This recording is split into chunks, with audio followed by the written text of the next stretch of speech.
Hi ಎಲ್ರಿಗೂ, ನಾನು Asha. Welcome to Dhritidarshana Kannada YouTube channel. ಇವತ್ತು ನಾನು ನಿಮಗೆ ಬದನೇಕಾಯಿ ಭರ್ತಾ ಹೇಗೆ ಮಾಡೋದು ಅಂತ ಹೇಳ್ತೀನಿ. Very easy and simple recipe. ನಾನು ಬದನೇಕಾಯಿಗೆ ಆಯಿಲೆಲ್ಲ ಸವರ್ಬಿಟ್ಟು ಅದನ್ನು ಗ್ಯಾಸ್ ಮೇಲೆ ಬೇಯಿಸ್ಕೊತಾ ಇದ್ದೀನಿ. ಫುಲ್ ಕರ್ರಗಾಗೋವರೆಗೂ ಕ್ಲೀನಾಗಿ ಸುಡಬೇಕು, ಮೆತ್ತಗಾಗೋವರೆಗೂ. ಸೊ ನಾನು ಜಸ್ಟ್ ಸುಟ್ಕೊಡ್ತಾ ಇದ್ದೀನಿ. ಅದಾದಮೇಲೆ ನೆಕ್ಸ್ಟು ನನ್ನ ಹಸ್ಬೆಂಡ್ ಪ್ರಿಪೇರ್ ಮಾಡ್ತಾರೆ. ಯಾಕಂದರೆ ಅವ್ರು ಮಾಡೋ ಬದನೇಕಾಯಿ ಭರ್ತಾನೇ ನಂಗೆ ತುಂಬ ಇಷ್ಟ. ಅದೇನೋ ಗೊತ್ತಿಲ್ಲ, ಅವ್ರ ಕೈಯಲ್ಲಿ ಮಾಡಿದ್ರೆ ತುಂಬ ಟೇಸ್ಟಾಗಿರುತ್ತೆ ಅಂತ ಯಾವಾಗಲೂ ನಮ್ಮ ಮನೇಲಿ ಬದನೇಕಾಯಿ ಭರ್ತಾನ ನನ್ನ ಹಸ್ಬೆಂಡೇ ಮಾಡೋದು. ಆ್ಯಕ್ಚುಲಿ ಬದನೇಕಾಯಿ ಭರ್ತಾನ ಗ್ಯಾಸ್ಗಿಂತ ಒಲೆಯಲ್ಲಿ ಮಾಡಿದ್ರೆ ತುಂಬ ಟೇಸ್ಟಿಯಾಗಿರುತ್ತೆ. ಬಟ್ ಇಲ್ಲೆಲ್ಲ ಎಲ್ಲಿ ಸಿಗಬೇಕು, ಅದಕ್ಕೆ ನಾವು ಗ್ಯಾಸಲ್ಲೇ ಮಾಡ್ಕೊತಾ ಇದ್ದೀವಿ. ಸೊ ನೋಡಿ, ಚೆನ್ನಾಗಿ ಬೇಯಿಸಿದ್ರೆ ಟೇಸ್ಟ್ ತುಂಬ ಚೆನ್ನಾಗಿರುತ್ತೆ. ಎಷ್ಟು ಸಾಫ್ಟ್ ಆಗುತ್ತೋ ಅಷ್ಟು ಟೇಸ್ಟ್ ಚೆನ್ನಾಗಿ ಬರುತ್ತೆ. ನನಗಂತೂ ಇದು ತುಂಬ ಫೇವ್ರೆಟ್. ಯಾಕಂದರೆ ನಾನು ಪ್ರೆಗ್ನೆನ್ಸಿಲಿ ಇರಬೇಕಾದ್ರೆ 8th-9th ಮಂತಲ್ಲಿ ನಂಗೆ ಜಾಸ್ತಿ ಇದೇ ಕ್ರೇವಿಂಗ್ಸ್ ಇದ್ದಿದ್ದು. ಇವಾಗ ಬದನೇಕಾಯಿನೆಲ್ಲ ಸುಟ್ಟಿದ್ದೀನಿ. ಇದಾದಮೇಲೆ ನನ್ನ ಹಸ್ಬೆಂಡ್ಗೆ ಕೊಟ್ಟಿದ್ದೀನಿ. ಅವ್ರು ನೋಡಿ ಹೇಗೆ ಸುಲಿತಾರೆ ಅಂತ. ಚೆನ್ನಾಗಿ ಬೆಂದಿದ್ರೆ ಈಸಿಯಾಗಿ ಸಿಪ್ಪೆ ಪೀಲ್ ಆಗಿಬಿಡುತ್ತೆ, ಆರಾಮಾಗಿ ಬಂದುಬಿಡುತ್ತೆ. ಸೊ ನೋಡಿ ಯಾವ ಥರ ಸಿಪ್ಪೆ ಸುಲಿಬೇಕಂತ. ಎಲ್ಲ ಸಿಪ್ಪೆನೂ ಮೇಲ್ಗಡೆ ಯಾವುದು ಬ್ಲ್ಯಾಕ್ ಪೋರ್ಷನ್ ಇರುತ್ತಲ್ಲ ಅದೆಲ್ಲ ತೆಗಿಬೇಕು. ಕೆಲವ್ರಿಗೆ ಬದನೇಕಾಯಿ ಅಂದ್ರೇ ಇಷ್ಟ ಇರಲ್ಲ, ಅಂಥವರು ಈ ಥರ ಟ್ರೈ ಮಾಡಿ ನೋಡಿ. ಖಂಡಿತವಾಗ್ಲೂ ನಿಮ್ಮ ಫೇವ್ರೆಟ್ ಆಗುತ್ತೆ ಅದು. ಸೊ ಇವಾಗ ಎಲ್ಲ ಬದನೇಕಾಯ್ದು ಸಿಪ್ಪೆನೆಲ್ಲ ಕ್ಲೀನಾಗಿ ಬಿಡಿಸ್ಕೊತಾ ಇದ್ದಾರೆ. ಸೊ ಇವಾಗ ಬಿಡಿಸ್ಕೊಂಡಿದ್ದಾಗಿದೆ. ಅದಕ್ಕೆ ಏನೇನು ಬೇಕಂತ ಹೇಳ್ತೀನಿ ನೋಡಿ. ಬದನೇಕಾಯಿ, ಕೊತ್ತಂಬರಿ ಸೊಪ್ಪು, ಉಪ್ಪು ಮತ್ತು ಖಾರ ಹಾಗೂ ಜಜ್ಜಿಟ್ಕೊಂಡಿರುವಂತಹ ಬೆಳ್ಳುಳ್ಳಿ. ಇದಕ್ಕೆ ಬೆಳ್ಳುಳ್ಳಿ ಹಾಕಿದ್ರೆ ಟೇಸ್ಟೇ ಚೇಂಜ್ ಆಗುತ್ತೆ, ತುಂಬಾ ಚೆನ್ನಾಗಿರುತ್ತೆ. ಬೆಳ್ಳುಳ್ಳಿ ಇಷ್ಟಪಡದೇ ಇರೋರು ಬೇರೆ ಆಪ್ಷನಲ್ ಈರುಳ್ಳಿ ಆ ಥರ ಯೂಸ್ ಮಾಡ್ಕೋಬೋದು.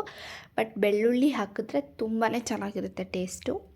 ಸೊ ಇವಾಗ ನೋಡಿ, ಬದನೇಕಾಯಿನ ಸುಟ್ಟ ಮೇಲೆ ನೆಕ್ಸ್ಟ್ ಏನು ಮಾಡಬೇಕಂದ್ರೆ, ಇದು ವೆರಿ ಇಂಪಾರ್ಟೆಂಟ್, ಅದನ್ನು ಕಟ್ ಮಾಡಿ ನೋಡಬೇಕು. ಯಾಕಂದರೆ ಬದನೇಕಾಯಲ್ಲಿ ಹುಳ ಇರುತ್ತೆ. ಮೇಲೆಲ್ಲ ಚೆನ್ನಾಗೇ ಇರುತ್ತೆ, ಬಟ್ ಒಳಗಡೆ ಹುಳ ಇರುತ್ತೆ, ಅದು ನಮಗೆ ಗೊತ್ತಾಗಲ್ಲ. ಸೊ ಅದಕ್ಕೆ ಬದನೇಕಾಯಿ ಸುಟ್ಟಾದಮೇಲೆ ಅದನ್ನು ಕ್ಲೀನಾಗಿ ಕಟ್ ಮಾಡ್ಕೋಬೇಕು, ಚೆಕ್ ಮಾಡ್ಕೋಬೇಕು ಹುಳ ಏನಾದರೂ ಇದೆಯಾ ಅಂತ. ಹುಳ ಇದ್ದರೆ ಆ ಪೋರ್ಷನ್ನ ತೆಗೆದು ಬಿಸಾಕಬೇಕು.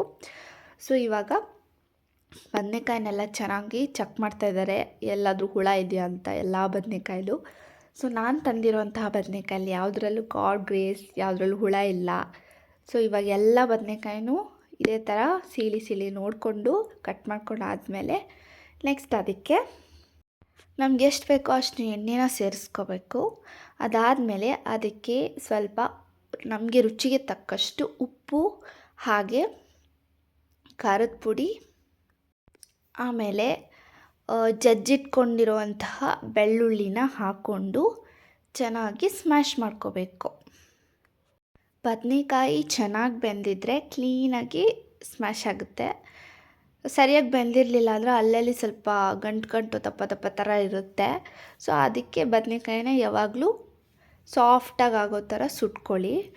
ಸೊ ಸ್ಮ್ಯಾಶ್ನ ಬಂದ್ಬಿಟ್ಟು ಕೈಲಿ ಮಾಡಿಕೊಂಡ್ರೆ ಇನ್ನೂ ಟೇಸ್ಟಿಯಾಗಿ ಬರುತ್ತೆ. ನಾನು ವೀಡಿಯೋಗೋಸ್ಕರ ನಿಮಗೆ ಸ್ಮ್ಯಾಶರಲ್ಲಿ ತೋರಿಸ್ತಾ ಇದ್ದೀನಿ.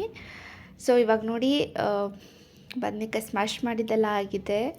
ಅದಕ್ಕೆ ಲಾಸ್ಟಲ್ಲಿ ಸ್ವಲ್ಪ ಕೊತ್ತಂಬರಿ ಸೊಪ್ಪು ಹಾಕ್ಕೊಂಡು ಚೆನ್ನಾಗಿ ಮಿಕ್ಸ್ ಮಾಡಿಕೊಂಡ್ರೆ ಅಲ್ಲಿಗೆ ಬದನೇಕಾಯಿ ಭರ್ತಾ ಕತೆ ಮುಗೀತು, ಇಲ್ಲಿಗೆ ರೆಡಿ ಆಯಿತು. ಇಷ್ಟೇ, ವೆರಿ ಸಿಂಪಲ್ ರೆಸಿಪಿ.